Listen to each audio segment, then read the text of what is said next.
একটা উপদেশ শোনাই, ইনশাআল্লাহ ইবরত হাসিল করতে পারবেন। আমি যখন দাওরা হাদিস শেষ করলাম, আমি লালবাগে আমার খালার বাড়িতে বেড়াইতে গিয়েছিলাম।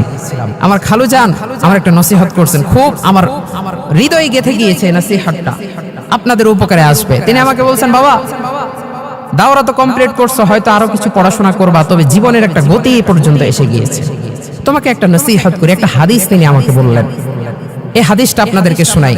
মান আসলাহা মা বাইনাহু ওয়া বাইনাল্লাহ আসলাহাল্লাহু মা বাইনাহু ওয়া বাইনান নাস ওয়া মান আসলাহা সারিরাতাহু আসলাহাল্লাহু আলানিয়াতাহু ওয়া মান আমিলা লিল আখিরাতি কাফাল্লাহু আমারা দুনিয়াহু। তিনি একজন ব্যবসায়ী মানুষ, আমার খালু। তিনি আমাকে নসিহতটা করলেন যে বাবা, দুনিয়াতে তুমি আল্লাহর সাথে সম্পর্ক ভালো করে দাও, আল্লাহ তাআলা মানুষের সাথে তোমার সম্পর্ককে ঠিক করে দিবে। সুবহানাল্লাহি ওয়া বিহামদিহি।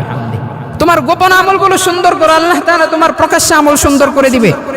তুমি আখিরাতের জন্য কাজ করো, আল্লাহ দুনিয়ার তোমার যথেষ্ট হয়ে যাবে। তিনটা কথা আপনি বুঝতে পারছেন কথাগুলোর মধ্যে কি আছে? আপনি দুনিয়াতে আল্লাহর জন্য কাজ করবেন, নামাজ পড়বেন, তিলাওয়াত করবেন, কিন্তু দুনিয়ার সমস্ত প্রয়োজন আল্লাহ রাব্বুল আলামিন পূরণ করে দিবেন। সুবহানাল্লাহি ওয়া বিহামদিহি। এই জন্য প্রত্যেকটা সময় ভরসা কার কাছে? একমাত্র আল্লাহর কাছে। ভরসা কার জন্য, কার উপর করব? একমাত্র আল্লাহ রাব্বুল আলামিনের উপর আমি ভরসা করব। আল্লাহ রাব্বুল আলামিন পারেন, আল্লাহ রাব্বুল আলামিন খাওয়ান, আল্লাহ রাব্বুল আলামিন করেন। এই ভরসা যদি আমি রাখতে পারি তাহলে আমার জীবন সুন্দর।